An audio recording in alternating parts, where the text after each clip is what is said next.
कि रोज ठाकुर जी कहते हैं श्री जी मान करो मैं मनाऊंगा। और ठाकुर जी कभी मोर बन के मनाते हैं, कभी नृत्य करके मनाते हैं, कभी श्री जी के जैसा श्रृंगार करके आ जाते हैं, श्यामा सखी बन के आ जाते हैं, घाघरा चोली। सूरी जी उनकी नई नई लीलाओं को देख के अपना मान छोड़ देती हैं, भूल जाती हैं और दोनों फिर रास बिहार करते हैं। आज किशोरी जी बोली ठाकुर जी एक काम करो, बोले रोज मैं मान करूं, आज आप करो, मैं मनाऊंगी। ठाकुर जी बोले देखो ये आप ही करो, हम मनाते हुए अच्छे लगते हैं, आप हमको मनाती हो तो हमको अच्छा नहीं लगता। किशोरी बोली नहीं नहीं नहीं, आज आप मान करोगे, मैं मनाऊंगी। ठाकुर जी बोले तो फिर देख लो। बोले देख लोगी? बोले मैं मना लूंगी, तो कर लूं मान? बोले करो। सो ठाकुर जी ऐसे कमर करके और रूट करके बैठ गए बिना किसी बात के। देखो कैसा प्रेम है श्री प्रिया प्रियतम का, मान करके बैठे। अब श्री जी कभी कुछ पकवान बनाती हैं, कभी ठाकुर जी की तरह बंशी बजाती हैं, कभी ठाकुर जी के आगे नृत्य करती हैं, ठाकुर जी की तरह श्री जी मोर बन के आती हैं। लेकिन ठाकुर जी ऐसा मान करके बैठे हैं कि श्री जी से रीझ ही नहीं रहे, रिझाते रिझाते। अच्छा, मान लीला का नियम है, अगर शाम हो गई और नहीं मना पाए तो मान करने वाला जीत जाएगा, और शाम होने से पहले मना लिया तो रिझाने वाला जीत जाएगा। ऐसा खेल है। सूर्य अस्त हो गए लेकिन ठाकुर जी अभी भी मुंह फुला के बैठे हैं। श्री जी ने अंत में आकर के हाथ जीते में हारी, ऐसे कैसे माटी के मथोना बन के बैठ जाओ, सुबह रहते मना रही हूं, रीझ ही नहीं रहे हो। अच्छा, नियम यह है कि सूर्यास्त के बाद मान छोड़ना पड़ेगा, लेकिन ठाकुर जी मान में ही नंद भवन चले गए। अब तो किशोरी जी को पूरी रात बोले कि ना बात करके गए, ना कछु कह के गए, ऐसो काय बात पर गुस्सा है गए। दूसरे दिन ठाकुर जी जब आए तो किशोरी जी बोली आपने कल बहुत गलत कियो, आपने मान कियो, मैंने इतना मनाया फिर भी नहीं रीझे, और शाम को मान में ही चले गए, बात भी नहीं करके गए मौसों। ठाकुर जी फिर कछु नहीं बोले, बस इतना बोले अभी मेरो मान चल ही रहो है, ये कोई बात ना हो गए, दो दो दिनों तक कौन मान करे। ठाकुर जी बोले मैं मान करूं। दूसरा दिन भी निकल गया, ठाकुर जी ने मान नहीं छोड़ा। ठाकुर जी आज कमर कस के बैठे हैं, बड़ी पीछे पड़ रही कि आप मान करो, आप मान करो। ऐसा मान करूंगा कि जीवन में नहीं कहेंगी मुझसे कि मान करो। अब इसमें भी प्रेम है, ठाकुर जी चाहते हैं कि सदा यही मान करें और मैं मनाऊं, तो आज अच्छे से मान करके दिखाई दूं इनको। तीसरा दिन जब आया और ठाकुर जी नहीं माने तो श्री जी बोली नहीं मानोगे? ठाकुर जी बोले ठीक है। अब तो श्री प्रिया जी हमारी किशोरी जी तो बड़ी सहज हैं, बड़ी सरल हैं और बड़ी करुणामयी हैं। किशोरी जी के नेत्रों में अश्रु कोई देख नहीं पाता है, लेकिन 3 दिन हो गए श्याम सुंदर मान नहीं छोड़ रहे, तो श्री किशोरी जी गईं और यमुना के तट पर जाकर के मधुर सुंदर सुंदर अश्रुबिंद प्रकट हुए, थोड़ा विरह में आ गईं और रुदन करने लगी। जैसे ही किशोरी जी का अश्रुबिंद यमुना जी में पड़ा, इतने में यमुना जी प्रकट हो गईं, चरण पकड़ लिए, हे प्रियाजू आपको कौन ने इतना कष्ट दियो, आप क्यों रो रही हैं? तब किशोरी जी बोली श्याम सुंदर मान करके बैठे हैं, 1 दिन तो चल जाए, 2 दिन भी चल, 3 दिन छोड़ रहे हैं, कहा करूं मैं, हर प्रकार के उपाय कर चुकी लेकिन ये मान नहीं छोड़ रहे हैं। तो हमारी श्री यमुना जी जो है ये बिल्कुल श्याम सुंदर जैसी है, इसीलिए श्याम सुंदर यमुने महारानी की जय बोला जाता है। केवल पहनाव से पता चलता है कि ये यमुना जी हैं और ये ठाकुर जी हैं। यदि एक जैसे वस्त्र पहन लें तो यमुना जी ठाकुर जी में अंतर नहीं पता चलेगा, एक जैसे दिखते हैं दोनों। ये भी सांवली है।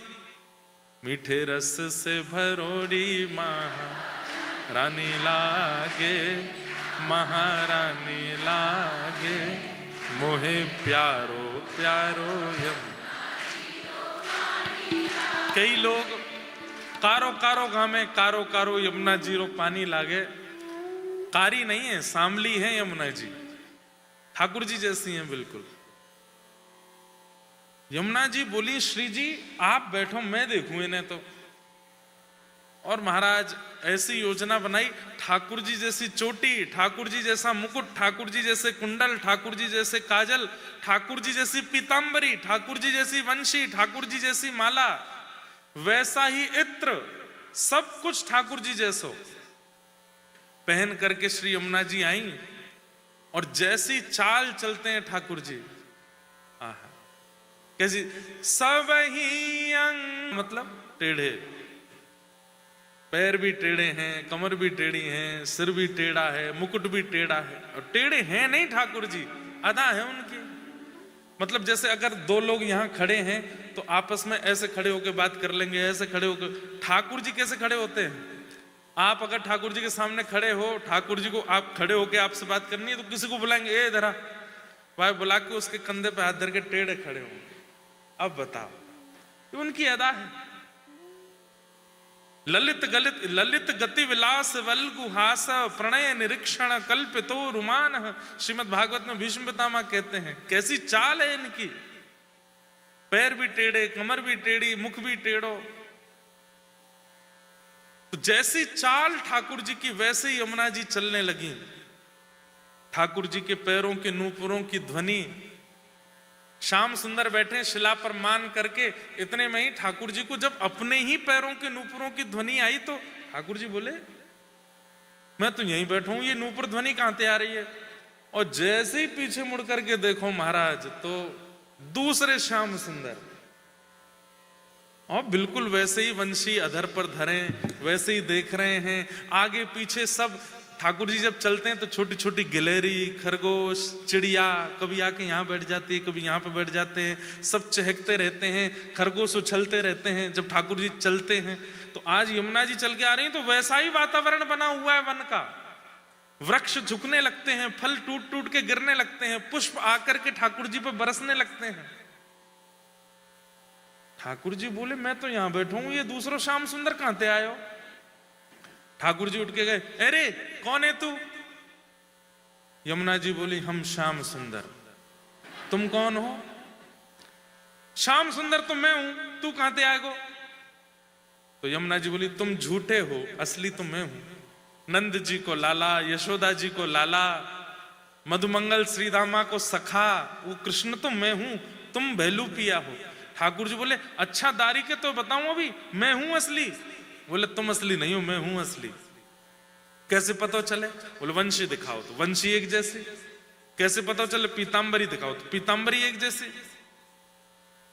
सब प्रकार से बिल्कुल एक जैसे हैं। तब यमुना जी बोली एक उपाय से पता चलेगा असली कौन। बोले क्या? दोनों वंशी बजाएंगे, जिसके बगल में किशोरी जी आके खड़ी हो जाएं वो असली है। ठाकुर जी बोले मैं तो उनसे नाराज बैठा हूं 3 दिन आते, और मैंने इतनी परेशान कर दी है कि मैं वंशी बजाऊंगा वो आएंगी ही नहीं मेरे पास। लेकिन फिर भी ट्राई करते हैं। ठाकुर जी ने वंशी बजाई, किशोरी जी नहीं आएंगे। और जैसे ही यमुना जी ने अधर पर वंशी धरी, एक ध्वनि लगाई, इतने में ही किशोरी जी श्याम सुंदर, मदन मोहन, अरे कहां हो? ठाकुर जी आए, हरी श्यामाजू असली मैं हूं, मैं क्षमा मांग रहा हूं, अब कभी मान नहीं करूंगा, या के पास मत जाइयो। किशोरी जी बोली बाजू हटो, असली तो वही है। अब तो ठाकुर जी के मोती जैसे अश्रुबिंदु प्रकट है गए, और श्री किशोरी जी जाकर के यमुना जी के बगल में ठाड़ी भाई। तब ठाकुर जी ने आके कही अरे सांचो मैं हूं, ये नहीं है। तब यमुना जी ने कही हे श्यामाजू बहुत रुदन कर रहे हैं, आपकी आज्ञा हो तो ये लीला विश्राम करें। बोले हाँ आप करो। इतने में ही यमुना जी अपने स्वरूप में आ गई, ठाकुर जी के चरणों में जाके प्रणाम किया। ठाकुर जी बोले आप कौन हो? बोले मैं कालिंदी यमुना। ये सब तो आपकी लीला को विस्तार करने के लिए। आज के बाद वचन दो हमारी प्रिया जी से कभी मान नहीं करोगे। बोले मैं तो कभी करूं ही ना हूं, इनने ही कही मुझसे कि करो। तो बोले करे कि कहीं 1 दिना करते 3 दिना निकाल दिया आपने। आओ किशोरी जी के बगल में ठाड़े आ जाओ। तब ठाकुर जी आए, किशोरी जी ने तब अपने हृदय से लगाए, और तब श्री जी और ठाकुर जी दोनों ने यमुना जी से कही आज के बाद आप इसी श्रृंगार में ही रहो। और पूरी दुनिया श्याम सुंदर श्री यमुने महारानी की जय ही बोलेगो। इसलिए श्याम सुंदर श्री यमुने महारानी। तो अधिकतर मान कौन करता है? प्रिया जी करती हैं, श्री जी करती हैं। तो वही गोपियां कह रही हैं, ऐसो मान। नारी का सम्मान कैसे करना चाहिए ये तो हमें ठाकुर जी से सीखो। उनके आगे झुकने में इतना भी संकोच नहीं करते ठाकुर जी। रसखान जी का एक पद है कि ब्रह्म में ढूंढो पुराणन गानन। मैंने सब जगह ब्रह्म को ढूंढा, मुझे कहीं भी नहीं मिला, किसी ने मुझे बताया नहीं। वेद वेदांतों में मैंने ढूंढा, तब भी वो परमात्मा मुझे मिला नहीं। तभी क्या हुआ? बोले वृंदावन की सघन वीथियों में ढूंढते ढूंढते एक दिन मैंने क्या देखा? क्या देखा? श्री किशोरी जी के चरणों में जब देखा, तब मैंने चरणों में उस ब्रह्म परमात्मा कृष्ण को देखा। हमारे ठाकुर जी, आजकल ऐसा विधान है कि पत्नी ही पैर छूती है, प्रियतमा ही प्रियतम के पैर छूती है, पर प्रेम की चरमोत्कृष्ट, ऐसा कह लीजिए, दिखाने के लिए पत्नी छुए पति के पैर, लेकिन एकांत में पति छुए पत्नी के पैर। हाँ, जहां प्रेम हो वहां तो हो।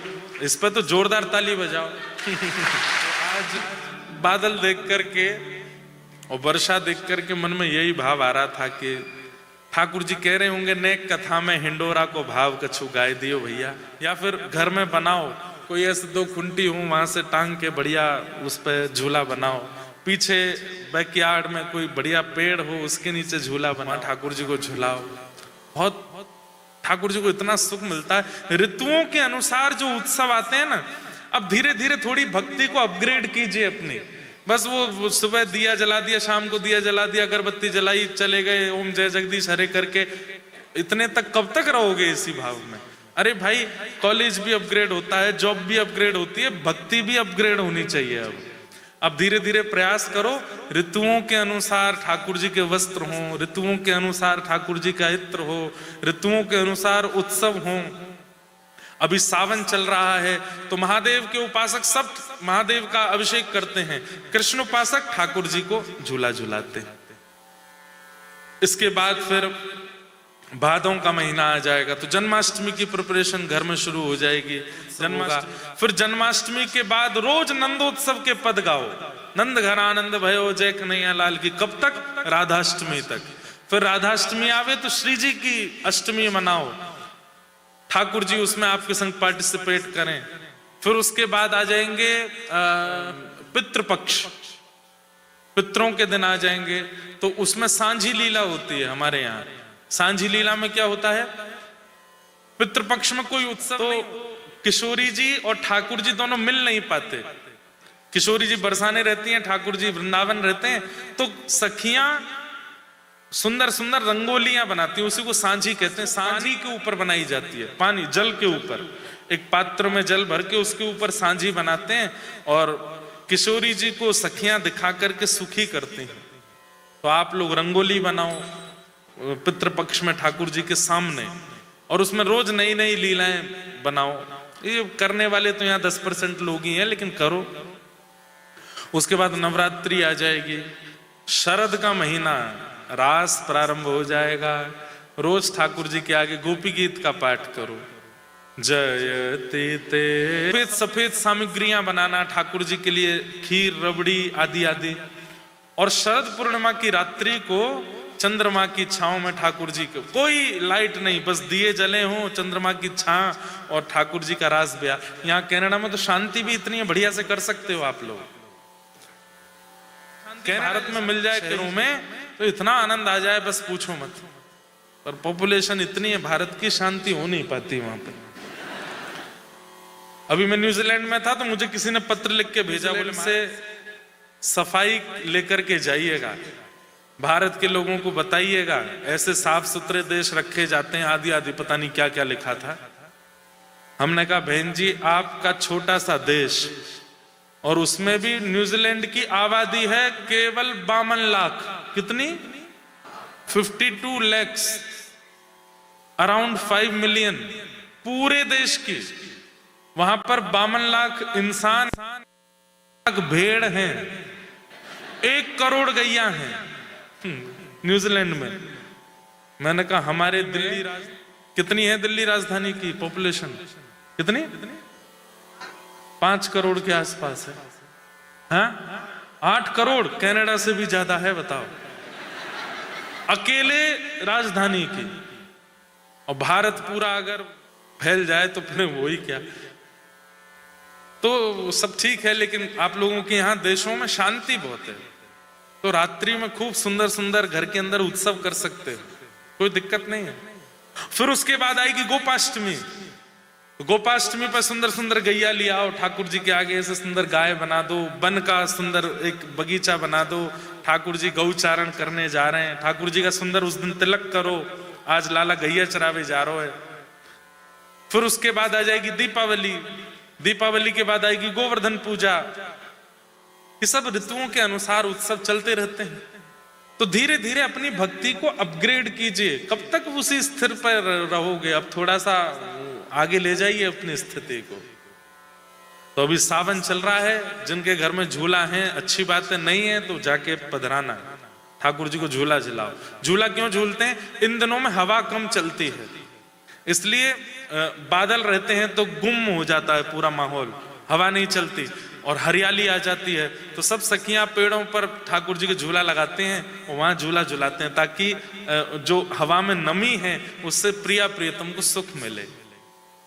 अलग अलग हिंडोले बनते हैं, फल का हिंडोला बनता है, पुष्पों का। आपकी जितनी क्षमता हो उतना करना, लेकिन करो। हम भारत जाते ही लाल जी का हिंडोला उत्सव करने वाले हैं, क्योंकि तो ऐसे आज वर्षा का बहुत सुंदर प्रभाव देखने को मिला। आपके पियर्सन सेंटर में इंद्रेश बरस रहे हैं, ऊपर से इंद्रदेव बरस रहे हैं, और बाहर से कपड़े भी भीग रहे हैं, मन भी भीग रहा है। और आज जब कथा विश्राम होगी तो कईयों की आंखें भी भीगेंगे। अब बस हो गए 2 दिन बाद, अब फिर आएंगे अगली साल और फिर आप सबके बीच में फिर से कुछ चर्चा करेंगे। आज मेरे साथ बहुत सारे पत्र आए और कम से कम 250 मैसेजेस मुझे वैसे मिल गए ऑनलाइन, लेकिन मैं पढ़ तो नहीं पाया हूँ सबको, झूठ क्यों बोलूं। लेकिन मैं कल फ्लाइट में करता ही क्या जाऊंगा, ये पढ़ता ही जाऊंगा, और कहीं ना कहीं किसी ना किसी कथा में आपका उत्तर मिल ही जाएगा। अच्छा, मैं आज एक बात बता रहा था कि हमारे लाल जी एक मिरेकल करते थे। जैसे इतनी सारी चिट्ठियां आई, भारत में तो इतनी आती हैं, तो हम क्या करते हैं, सब तो पढ़ नहीं पाते, मैं लाल जी के आगे रख देता हूं, और उसका प्रभाव ये होता है कि अगले दिन की कथा ही ऐसी होती है कि उसमें सारे प्रश्नों के उत्तर आ जाते हैं। ये लाल जी कराते हैं ऐसा।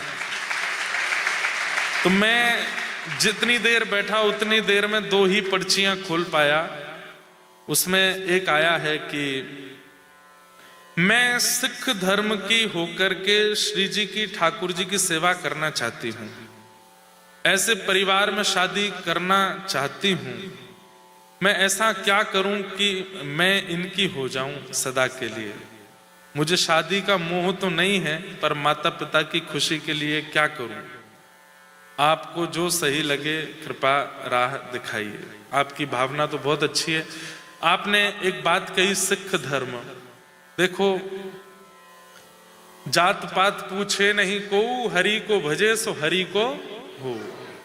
जब दादर रहमान जैसे ठाकुर जी के हो सकते हैं, रसखान जैसे ठाकुर जी के हो सकते हैं, जब ताज बेगम ठाकुर जी की हो सकती है, तो सिख तो हम सब एक ही हैं, हम में कोई अंतर तो है नहीं।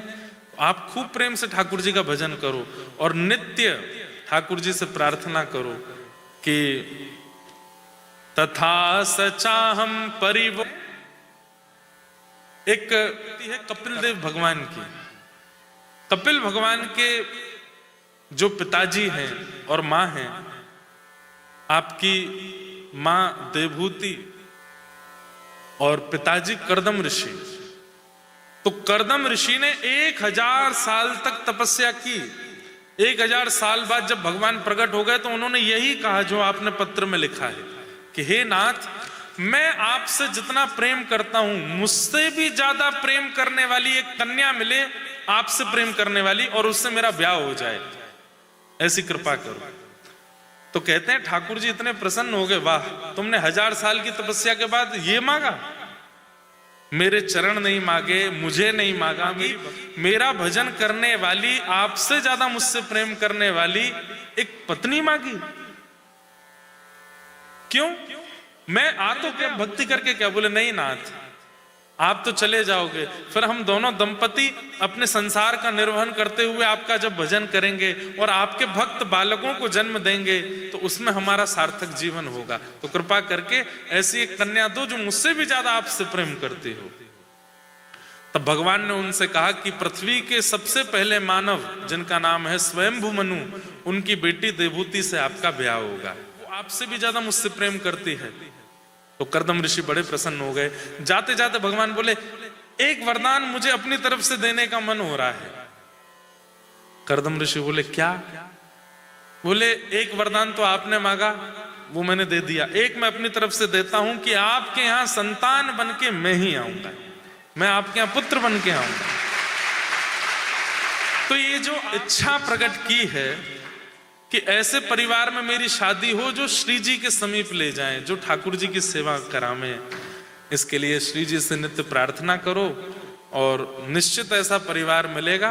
और फिर उसके बाद जो गोपाल जी आएंगे वो साक्षात ठाकुर जी ही आएंगे घर पे, और जो श्री जी आएंगी वो भी ठाकुर। अभी क्या होता है, आजकल लड़के लुक्स हैं कि नहीं, सुंदर है कि नहीं, कितने डॉलर कमा लेता है, कर रहा है, कौन सी गाड़ी है, और यहां पे कुछ एडिशनल चीजें और देखते हैं, पीआर है कि नहीं, सिटीजनशिप आ गई कि नहीं आई, तो फिर उससे विवाह की योजना।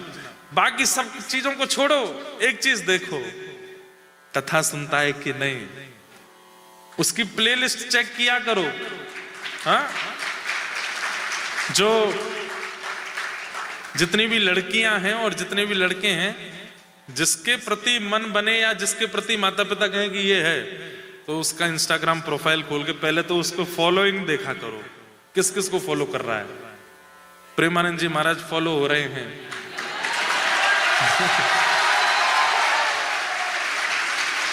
भक्ति पथ फॉलो हो रहा है, उसी समय फोन करो बंद, मां से को मुझे रिश्ता मंजूर है, करा दो। क्या शेयर करता है स्टोरीज, भाई सोशल मीडिया का जमाना, वहीं देखना पड़ेगा।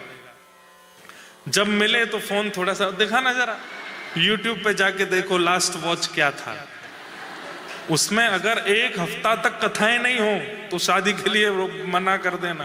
बोले तुम कथा नहीं सुनी, एक हफ्ता सत्संग नहीं किया तुमने। और यदि इन भावों में रहने वाला वो लड़का है या लड़की है, तो हो सकता है डॉलर कमाने में थोड़ा आपको स्ट्रगल करना पड़े, घर बनाने में स्ट्रगल करना पड़े, पीआर लेने में स्ट्रगल करना पड़े, पर जीवन जीने में स्ट्रगल नहीं करना पड़ेगा। बड़ा प्रसन्नता से सब जीवन निकलेगा। तो भागवत जी में श्लोक है, तथा सचाहम परिवोडु काम शमान शीलाम गृहमेद देनुम। पूरा श्लोक बता देता हूं, ये श्लोक याद करके रोज ठाकुर जी के आगे बोलो। वैसे तो इसमें पत्नी के लिए है, लेकिन बहनें बोलेंगी तो पति भी अनुकूल तो मिल ही जाएगा। तो जिन लोगों को वैष्णव चाहिए जीवन साथी, वो इस श्लोक बोल करके ठाकुर जी को प्रार्थना कर सकते हैं, पुष्प अर्पित कर सकते हैं, भोग अर्पित कर सकते हैं। तो ठाकुर जी को भी पता चल जाएगा कि जैसे शादी.com पे लोग बाग अपना डाल देते हैं, मैट्रिमोनियल साइट्स पे डाल देते हैं कि हमने ये डिग्रीज कर रखी हैं, फिर वहां कोई ना कोई आपको ढूंढ के आ जाता है। ऐसे ही इस श्लोक के द्वारा अपना मैट्रिमोनियल ठाकुर जी को दे दो कि नाथ, मैं कंठी पहनता हूं, एकादशी व्रत करता हूं, कथा सुनता हूं, कनाडा में रह करके भी सारे नियमों का पालन करता हूं, अब आप ही ढूंढ के किसी ना किसी को मेरे पास भेज देना। तो फिर ठाकुर जी ही योजना बना के किसी को भेजेंगे आपके पास, इसलिए ये कर सकते हैं।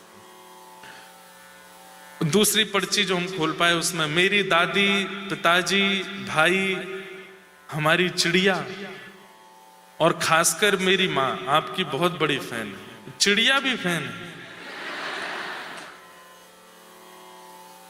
है कि घर पर 24 घंटे में से 20 घंटे आपकी कथा चलती है। वाह। मैं 5 साल पहले कनाडा आई थी और भगवान की कृपा से नौकरी, घर, मारा और जीवन साथी सब मिल गए, वाह। और नवंबर में शादी भी है, अच्छा। अभी तक सब कुछ गो विद द फ्लो से चल रहा है, पर कभी कभी लाइफ के इस फेस में इमोशनल ओवरवेल्म्ड, दुखी, कभी बहुत खुश हो जाती हूँ। महाराज जी बस एक बार कह दीजिए कि सब ठीक रहेगा। नहीं रहेगा। सुनो सुनो सुनो सुनो, इस संसार में आने वाला व्यक्ति कोई है ही नहीं, उसको हम झूठी सिंपैथी क्यों दें कि सब बढ़िया रहेगा। दुखालयम शाश्वतम, इस संसार का नाम है दुखालय। मैं मंच पर बैठा हूं, मेरा सब कुछ बढ़िया चलेगा, ऐसा हो नहीं सकता। यहां सबके जीवन में दुख आता है। ये मत पूछिए कि महाराज जी कह दो कि सब ठीक रहेगा। आपको कहना चाहिए था कि महाराज जी ठाकुर जी से कहना हमको बल दें, हर परिस्थिति से जूझ पाएं, क्योंकि परिस्थिति तो आएगी। ये तो आपने ऐसी बात कह दी कि आपने कॉलेज में दाखिला लेकर के प्रिंसिपल को लेटर लिख के दिया कि मेरा एग्जाम मत लेना, सीधी डिग्री दे देना। स्कूल में जाकर के टीचर को कह दिया कि कभी टेस्ट मत लेना, सीधा पास करके अपग्रेड कर देना दूसरी क्लास में। ऐसा कैसे हो जाएगा? एग्जामिनेशंस तो होंगे, और ये लाइफ के जो फेज आते हैं जिनसे हम घबरा जाते हैं, वही है एग्जामिनेशन। लेकिन हमारे इंडिया में, आपके यहाँ क्या होता है पता नहीं, हमारे इंडिया में क्या होता है, एक्स्ट्रा क्लासेस और एक्स्ट्रा बुक्स मिलती हैं। जैसे बच्चों के बोर्ड के एग्जाम होते हैं 10th क्लास में, 12th क्लास में, तो CBSE बोर्ड्स की कुछ एक्स्ट्रा बुक्स मिलती हैं जो एग्जाम की प्रिपरेशन कराते हैं। ऐसे ही एग्जाम्स के प्रिपरेशन के 12th क्लास की शीट्स मिलती हैं, बाजार में मिलती हैं, बच्चे उन पर प्रैक्टिस करते हैं अपने एग्जाम्स को क्लियर करने की। जो लोग IAS की तैयारी करते हैं वो लोग भी एग्जाम्स के ऐसे प्रिपरेशन करते रहते हैं। ऐसे ही ये कथाएं जो हैं, ये सत्संग जो है, ये प्रिपरेशन है, ये एक प्रकार से आपका ट्यूशन है। यहां सावधानी से बैठ करके और सुना होगा, और नित्य ही विशेष विशेष महापुरुषों के, जिनकी बातें सुनकर के कृष्ण प्रिय लगते हैं, जिनकी बातें सुन के संसार के दुख कम लगते हैं, ऐसे लोगों का सत्संग नित्य सुनते हो तो आपकी प्रिपरेशन अच्छी रहेगी। फिर लाइफ की सिचुएशन कितनी भी भयावह हो जाए, घबराओगे नहीं आप। तो इसलिए कभी भी ठाकुर जी से ये मत कहिए कि नाथ सब कुछ अच्छा रहे। ठाकुर जी से सदैव ये कहना, मेरे जीवन में जो भी स्थिति आवे नाथ, मेरे कर्मानुसार बस मुझे लड़ने का बल देना, मुझे जूझने की ताकत देना। इसका सबसे बड़ा प्रमाण अर्जुन भगवान से सीधा कह देता कि आप मेरे मित्र हो, एक काम नहीं करोगे मेरा? बोले क्या आप भगवान हो? चुटकी बजाओ, महाभारत युद्ध खत्म कर दो। और ठाकुर जी क्या कर नहीं सकते? कर तुम अकर तुम अन्यथा कर तुम समर्थ परमेश्वर, वो सब कर सकते हैं। लेकिन भगवान ने चुटकी नहीं बजाई, भगवान ने शस्त्र नहीं उठाए। अर्जुन से कहा अपना गांडीव धनुष उठा, बाण संधान कर और युद्ध कर। वो युद्ध क्या है?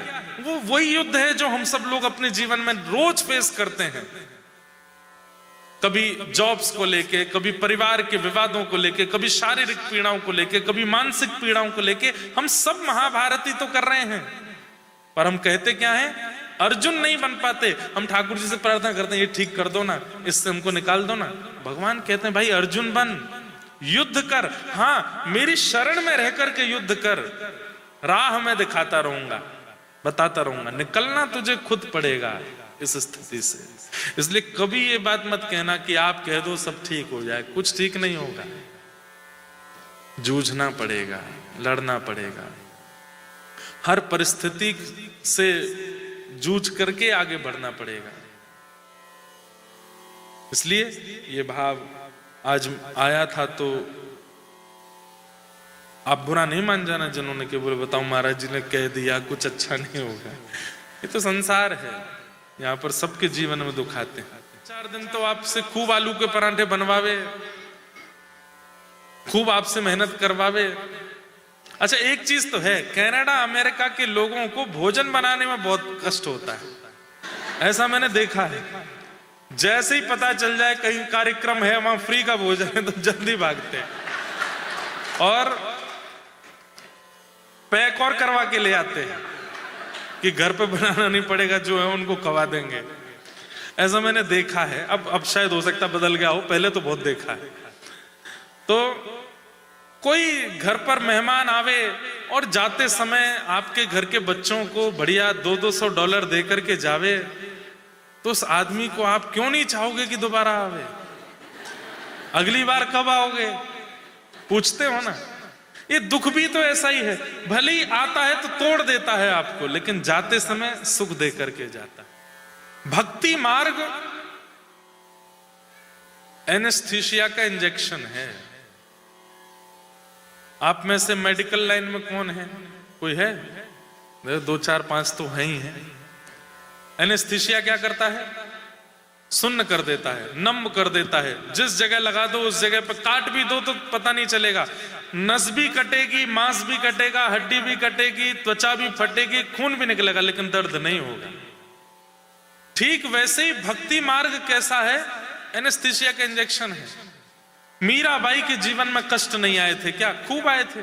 गोस्वामी तुलसीदास जी के जीवन में कष्ट नहीं आए थे। चैतन्य महाप्रभु को कष्ट नहीं दिया था। नामाचार्य हरिदास ठाकुर को कष्ट नहीं दिया था।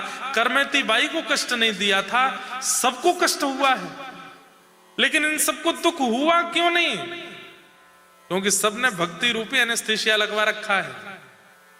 और भक्ति मार्ग में जब व्यक्ति आ जाता है ना, तो संसार विपत्ति तो देता है, लेकिन उसको उससे फर्क नहीं पड़ता। वो स्टेबल हो जाता है, वो स्थिर हो जाता है।